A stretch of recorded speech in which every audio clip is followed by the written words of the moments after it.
And we do both. I don't consider myself a horror writer. I consider myself a paranormal writer. Okay. So, There's one other thing for membership, the supporting level, which gives you access to everything. It's really, if you only show an interest in horror, you don't have to be specifically working in horror, but there's a supporting level where you get in and chat and network with other people in the industry just by that level. Yeah, because there's like different levels of membership, and there's something called active, and that's like the holy grail of membership or whatever. And that's the professional horror author who's been paid X amount of money, and then you get the professional membership. And I've always been professional, so like I've always been active, so I don't really know how it feels to be not active.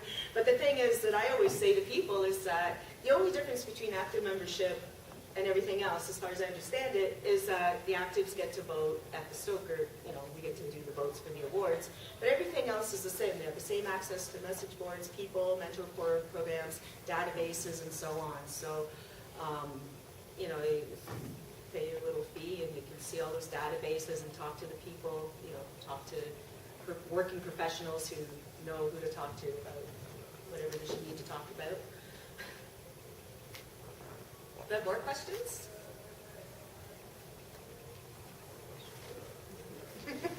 well, I have a question for you guys.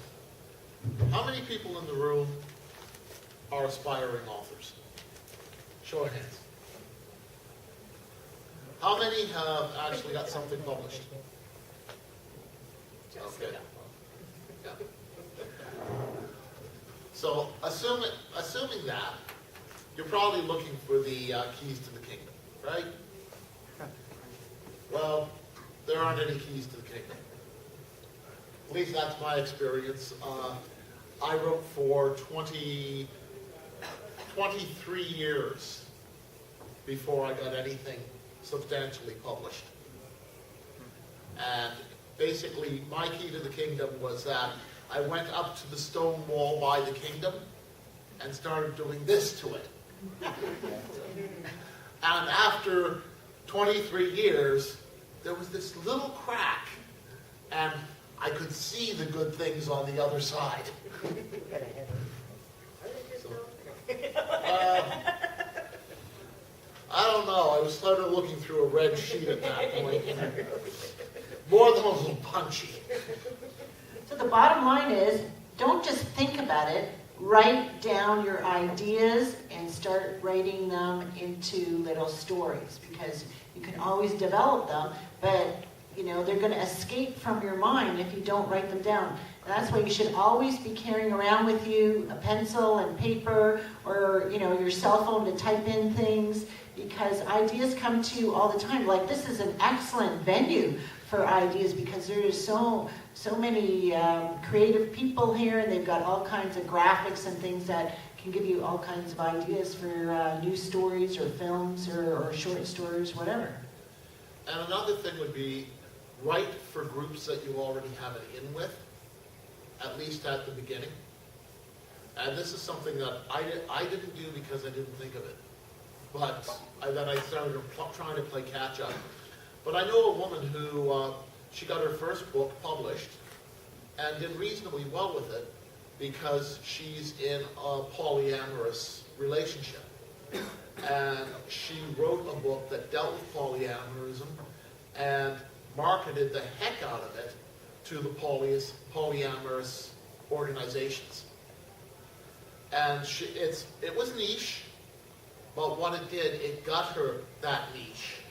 And that was her first foot in the door, and she could grow from that.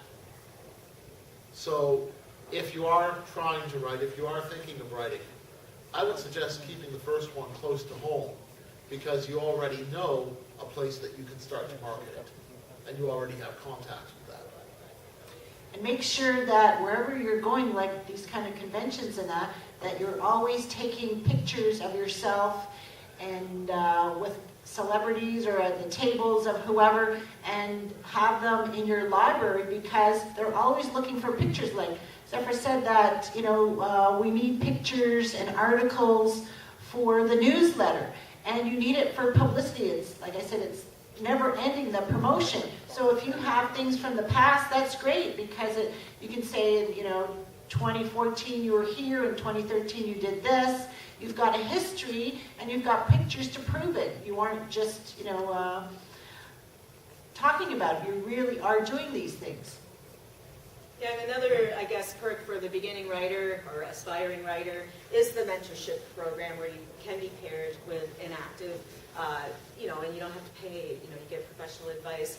I hear the waiting list can be a little lengthy, because, the actives are busy, can only do so many so long. But then, again, with the networking opportunities, you get to know, like I myself, I'm in a writers group with 5 other people. We're the Bellfire Club. It's all women except for one person.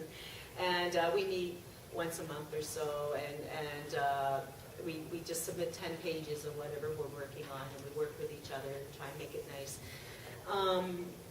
And then also with the HWA, there's membership perks in that you get discounts on things. Like, I'm also a professional editor. I've edited almost 700 books now. That's my day job. That's how I earn my living. But if you're an HWA member and you come to me as a private client, you get a discount because you're a member, and it's right on it. So they have a whole section where you get member discounts. There's discounts on cemetery dance books or various magazines and this and that. So that's another perk for your $60 or whatever we're paying. I think it's 65 now. Yeah, I think I paid 65 this year. So again, you get all these other perks, and again, you learn from that stuff. Because you get professional editing. I'm not the only editor. There's other ones too that are offering discounts to the members. But that's the other thing. When you're writing, and a beginning writer, you cannot edit too much. You really can't.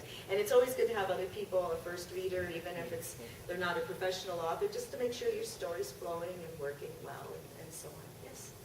Those of you that have experienced self-publishing as well as having published with like an independent publisher, do you have a preference between self-publishing or working with a publisher?